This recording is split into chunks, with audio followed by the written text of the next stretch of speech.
Hello, everybody. Welcome to the GM Sports Report, your weekly podcast on all things sports where every play counts. I'm Grant, and I'm here with my co host Mason as we get ready to cover the latest news, headlines, and upcoming events going on in the sports world. Make sure to like, comment, and subscribe to see all things GM Sports Report. Mason, how are you doing today? I'm doing pretty good, Grant. How are you doing? Doing pretty well. We got a few things to get into, so I'm looking forward to that. And we're going to start out this episode like how we start out every episode, and that is with our hot take of the week. So I'll let you go ahead and begin with that.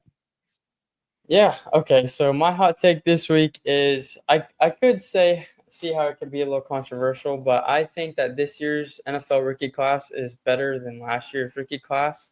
I think that guys who have been drafted are going to impact their teams a lot more. You look at guys like Travis Hunter, who, Jacksonville really needs that spark, and then Abdul Carter with the Giants, they need a guy like that. And then Titans picked up Cam Ward, and, he's supposed to be their, franchise quarterback for the foreseeable future.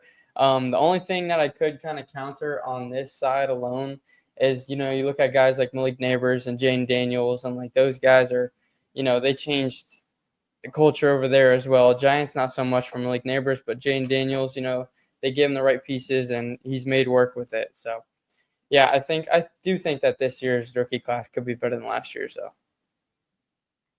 Yeah, I think that's an interesting take.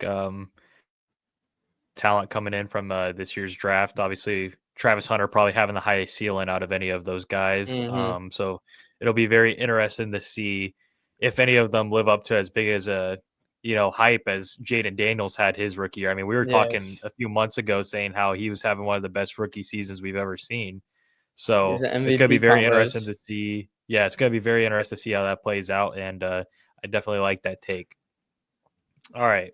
My hot take of the week is to go to a player that I've had so much respect for, honestly, since the 2016 World Series, and that is Jose Ramirez. My hot take is that I think Jose Ramirez is the most underrated player in baseball. He's had 5 straight seasons now with 20 home runs and 20 stolen bases. That's just absurd. He's Mm-hmm. getting it done on both sides of the field. He can play great defense. He's a switch hitter with power. He can hit for contact. He can run. He can steal bases, obviously. So I just think he's such an underrated player. I don't know why he doesn't get talked about in that upper tier of superstars, because I really think he is there as far as production and numbers. And he's consistent every single year. You're going to get an all-star year from him, and he's going to play really well. So I think Yep. he's the most underrated player in baseball. That's my hot take. Nice. Yeah, I like that a lot too because every time the Yankees play him, man, he just lights it up. Yeah, you just know he's gonna get Mm-hmm. 3 hits and a couple stolen bases. It's like he's a guaranteed for that. So yeah, I Absolutely. wanted to shout him out because yesterday he locked that fifth straight 2020 season. So Yeah. all Yep. right, now we're gonna go ahead and go into our underdog of the week. So I'll let you go ahead with that one. Yeah, so my underdog of the week is CJ Abrams of the Washington Nationals. Last 15, he's been betting over 360. He's quietly been progressing to become one of the faces of the franchise, along with James Wood. And just absolutely balling on at shortstop as well. So he can be very exciting, and I see a lot of upside in his future. So yeah, CJ Abrams for underdog of the week. Yeah, I like that. I like CJ Abrams a lot as a young player. He really started breaking out last season, and this national team's got some fun players that they got from that Juan Soto Hmm. trade. Obviously, they got him. You got James Wood, who is the center of that package, and then you got Mackenzie Gore, who's Yep. being talked about in trade rumors right now. I don't know if the Nationals will trade him or not. We'll see, but yeah, I like that pick because the Nationals have definitely had some young guys that are starting to break out here. All right. So you went with a young guy for your underdog. I'm going with a little bit of an oldie here. Um, my underdog of the week is Rich Hill. Now, I don't know if you know too much about Rich Hill. He's been in baseball for a No, long, not long really. time. And he is going to be starting tonight against the Chicago Cubs on the Kansas City Royals at age 45. He's going to be 45 years Oh old doing this wow. start. And just a little fun fact for you, his first ever MLB appearance, he was on the Chicago Cubs and he came out of the Oh, bullpen. It was in 2005 when he was 25 years jeez. old. And here's how crazy this is. The starting pitcher of that game for the Chicago Cubs was Greg Maddux. So this guy has been in the league for a long time, and it's going to be interesting to see him pitch against the Cubs tonight. Obviously, 45 years old. I don't know how much he Yeah. has in the tank. It's his first start of the season, and it's a good feat for a good career. He's been a really good player. He's probably going to be in the Hall of Pretty Good. I don't know if you've ever seen that meme before, where it's Yeah. like they're not Yeah. quite Hall of Fame, but they're pretty good. So he's definitely going to be in that range. And another fun note on him: this is the 14th team he will be a part of when he plays tonight. Wow. Yeah. Goodness. So just a very long and successful career, and man, 45 years old. It's going to be crazy. Credit to him, man. Credit to him. I know. He's been in the league a long time. I remember some Yep. battles against him when he was on the Dodgers. They had kind of the two 12-6 people with Kershaw's 12-6 curve, and then he had a great 12-6 curve as well. So that was kind of like their little thing. But yeah, it'll be cool to see that happen tonight. That's awesome. All right, so now we're going to go ahead and stay with the MLB. We're going to slide over there, and we're going to give our team of the week. So, Mason, who is your MLB team of the week? Yeah, mine's the Cleveland Guardians. They are 8-2 in their last 10 on a little 2-game win streak. And yeah, like you mentioned, Jose Ramirez, he's like the face of that team and is leading them to pretty good last 10. So we'll see if they can, keep capitalizing on that and maybe make a push to even get in the wild card. So we will see. It's going to be very interesting to watch them now on this hot streak because they were a team that was questioned on if they're going to be sellers or not come the deadline. Mm-hmm. Obviously, they have some very sought after pieces with Clase and Cade Smith and some of those other guys in that Yep. pitching rotation. With them getting hot, and they can get within a couple games of a wild card slot. I mean, why would they sell? Because they got a talented roster. Obviously, like we said, Jose Ramirez, and then you got Steven Kwan, who's probably one of the best pure contact Mm-hmm. hitters in baseball. Like they got a solid team. Obviously, one of the best bullpens with Clase and Cade Smith. So it'll be interesting to watch that team unfold over the next week or so because with the deadline approaching, we don't know if they're going to sell or not. Absolutely. All right. My team of the week. Sorry, this one makes me very frustrated. I hate that I have to give this team credit. I Mm-hmm. really do. Obviously, I'm a Cubs fan, so this one hurts a lot. My team of the week is the Milwaukee Brewers. I mean, I had to go with them. They've won 11 straight games. They now have the best record in the NL. Actually, I think they have the best record in baseball right now. Baseball. Yeah. Yeah, which is Baseball. just absolutely absurd because no one saw this coming. They lost so many guys this last offseason, and you look at their team, it's not like a juggernaut of like talent, but they just find ways to Not win at all. baseball games. They play so savvy and so smart. They're aggressive on the bases. They field well. They pitch amazing. It's like they're like such a good like team without needing a superstar. And it's so frustrating to watch as a Cubs fan because the Cubs finally have this good team and they have the second best record in the NL, the third best record in baseball.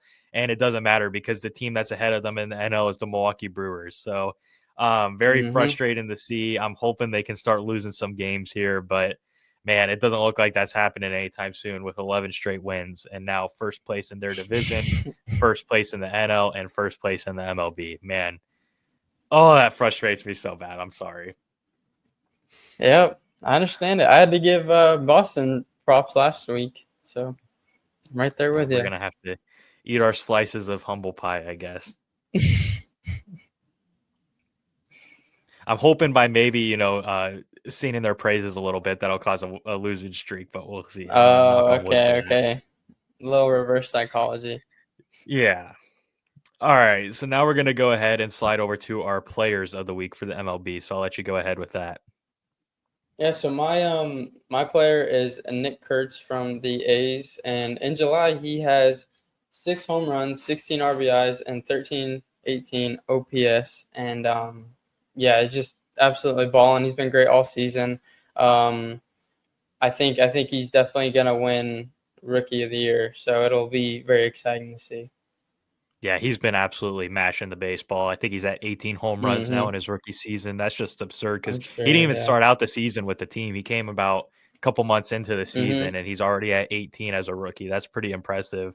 Those A's guys, that young talent with Jacob Wilson and Yep. him, that's going to be a team to watch. Zach Gilloff's been hurt all year long, but that's another young guy that's a part of that core. So they got something special cooking there. Yep. My player of the week, I'm going with the NL player of the week and the most sought after player at the trade deadline, and that is Eugenio Suarez. Since the All-Star break, he's gone 5 for 10 with 4 home runs. The dude is on a tear right now. He tied Aaron Judge for 36 home runs last night. It's like he goes on these hot streaks where he'll just hit a home run every single at bat, it seems like. And he's really living up to the hype of being the most sought after guy at the trade deadline. I saw today the latest reports have been the Yankees, Cubs, and Mariners have been the 3 teams to talk the most with the Diamondbacks. So it'll be very interesting to see. But I think there's irony in this because the Diamondbacks are starting to win games now because of Eugenio I Suarez know. playing so well, and they're only a couple games out of a wild card spot. So I think it's going to be hilarious if all these teams are inquiring about him, wanting him, and then the Diamondbacks come on July 30th and say, "Hey, look, we're not trading him anymore. Sorry, tough luck." So it's going to be interesting to see how it plays out. This next week in baseball is going to be a lot of stories Hmm. breaking. So it's going to be a very active episode next week on that regards.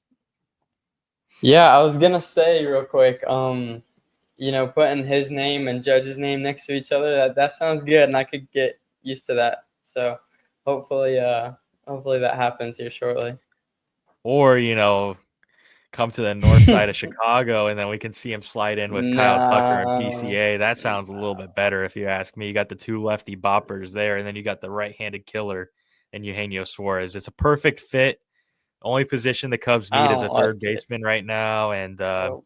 Mm-mm. we got a great farm Mm-mm. system from all these years of rebuilding, so That's great. got a lot of Keep bullets in doing the revolver to offer the it. Diamondbacks. Mm-mm. And they also have Merrill Kelly, who's a great starting pitcher that I know the Cubs have interest in. So yeah, Yeah.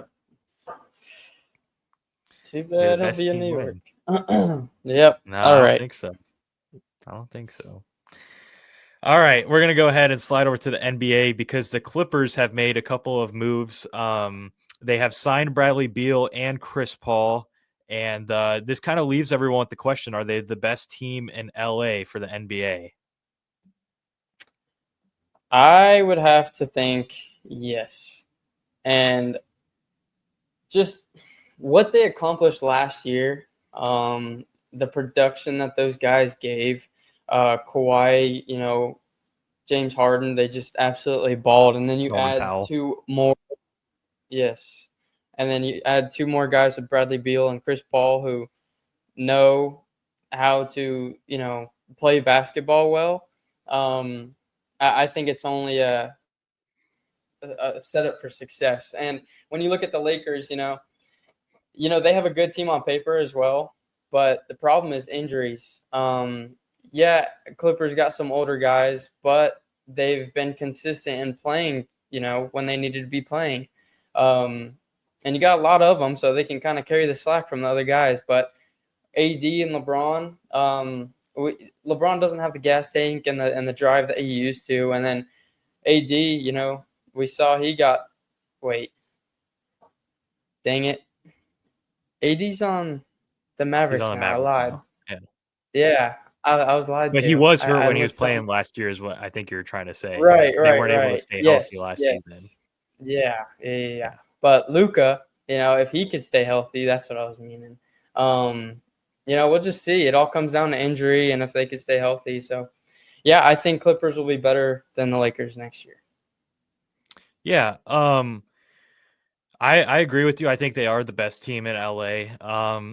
The Bradley Beal thing, like a lot of people are like, "Oh, it's Bradley Beal. He's not valuable anymore." Look, the No. the the problem with Bradley Beal wasn't him as a player. His problem was his contract, how Mm-hmm. much money he was making, and the no Yep. trade clause that was in his contract. That was what the problem with Bradley Beal was. It was never his talent as a player. He's always been a really good player. It was that contract he was on. And with him being bought out and now he's signed onto like a $14 million deal or something like that, he became one of the most Mm-hmm. invaluable contracts to one of the most valuable contracts in the whole sport of basketball. So for people that have negative thoughts on Beal, the problem was never him as a player. So I think that's a great sign-in for them. And then you bring the Chris Paul reunion, bringing him back to the Clippers for the last season of his career. I Yep. know that was announced this is his last dance. This is just a great veteran to have on the team. Someone that can mentor Chris Dunn, who was a really good young player last season. So, I am very high on this Clippers team. And I look at this lineup, and not only is it a lineup I see being the best in LA, I see it as being one of the best in the West. Mm, Their starting lineup projected right now is James Harden, Bradley Beal, Kawhi Leonard, John Collins, and Zubac. And then they have a bench of Chris Paul, Brooke Lopez, Chris Dunn, Derek Jones Jr., and Bogdan Bogdanovic. That is a mm, fantastic team. yep. Obviously, there's age there. And, Yep. with the long season, there's going to be injuries ahead for them. But if they can stay healthy and get clicking before playoff time, I really like that lineup a lot. I think it's well Hmm. balanced, and I think it's very talented. So it'll be interesting to see how they shape out as the season goes or begins. Yeah, I agree. All right. Well, now finally, the last thing we're going to talk about is slide over to the UFC because last weekend there was some pretty big news. Holloway versus Poirier took place where Max Holloway defended his BMF title and Dustin Poirier retired. Mason, what were your thoughts on the fight and Dustin Poirier's retirement? Yeah, I mean, just the whole environment, everyone in the arena and everyone in UFC, the whole sport of MMA, they all really came together and showed love for Dustin Poirier, and I think he deserved nothing less. It was beautiful to see, and the fight alone was great. That's where it really showed age, I guess, because Max Holloway, he's still in his prime. He's just been absolutely amazing. But Dustin Poirier, I think he really gave everything that he had. Obviously his last fight was against Islam, and that was for the belt. He wasn't able to get it, and he was close, man. I really think he was close. But just for him to go out on a high, as far as being in his hometown or his home state, and just the fans and everyone in the UFC community just loving everything he did and all the moments that they're shared together with him. I think it was beautiful. And I don't know if you saw, but on Instagram or on one of the meetings that the interviews that he was interviewed, his daughter gave him a best dad ever belt, and he said that was the best, the belt he cherished the most. So that's just the guy he is, and I love it. And I was glad that we were able to see, one of the legends retire. So I'm very grateful to have witnessed that. So yeah. Yeah, for sure. Yeah, I'll start with the fight itself. I thought it was a very entertaining fight. The card itself sucked. That whole card was very bad, Yeah, other than the Kevin Holland fight, ironically enough, even though it that looked was like two funny. goofballs just throwing haymakers at each other. It's so funny. Um, but the main event did kind of save that card. It was a very Yep. entertaining fight, and I know all us Dustin Poirier fans wanted to see him win and go out on his high Mhm. horse, but Holloway is just so talented, and his Yes. combos, and he said it himself. He's the best boxer in the UFC, and he lives up to that Mhm. expectation. And I thought it was a very fit-in fight to end Dustin's career because um, he kind of had that, like, got knocked down in the first round and then he got back up and Yeah. kept fighting, and Yep. then even in the second round almost put Holloway out. I really think Holloway got saved Got the by the bell there at guillotine. the end. Yeah. Yeah, jumped the Gilly. You kind of saw like the whole career of Dustin, except for the win. Yep. But I thought it was a very fit and fight to end his career because he's just been that guy that's been the underdog, has been knocked down, has been losing fights, but has come out on top because of his perseverance and his hard work and determination. So I was very happy to see him, not get knocked out and, actually put up a fight Mhm. against one of the best fighters in UFC, to be quite honest. And Yep. as far as the retirement goes, it's going to be so sad not seeing him fight anymore. He's like a staple of the UFC, and he really is one of the most Yeah. likable guys in the UFC. Just a very humble person that cares about his family. Has been doing this to provide for his family. Had dropped out of high school at the age of 17 to get into fighting, and made his UFC Mhm. debut at 20 years old. I mean, it's just a remarkable career, and it was really cool to see it paid in full when all the fans were screaming for him, cheering for him. I mean, at the end of that round too, when he got Holloway touched up, you Oh, couldn't even yeah. hear the bell ring at the end of Yeah. the round because that's how loud the Nope. arena got. So it was really cool to see it at his hometown in Louisiana, and walk off to Frank Sinatra, "My Way." Just an iconic moment that I think is going to be playing in UFC history for a long time. So it was a very Yeah. fitting end to his career, but man, it is going to stink not seeing him anymore. Absolutely. I'd also like to just shout out Max Holloway as well for understanding the moment, and they've had their battles. You know, this was their third fight. You know, Dustin was able to come out on top of the three, fights, 2-1.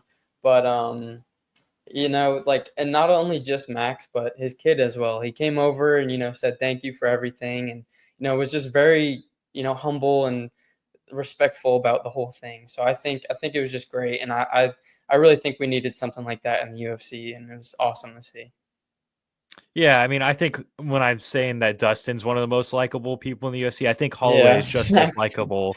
It's like literally two of the most beloved people going I against each know, other. I know. And to see Holloway really give Dustin that moment, because how many times do we see UFC fighters make something all about themselves? I mean, I A hate to mention lot. names, but Conor McGregor. Um, Yeah. we just see it all the time. And it's not that it's like wrong. It is, if they win, it No. should be their moment because they Mhm. won. But to see him, be humble and give that moment to Dustin was a very wholesome thing to see. And obviously, Absolutely. I think that's why everyone loves Max and Dustin at the end of the day, is because they're just Mhm. two dudes that are really likable.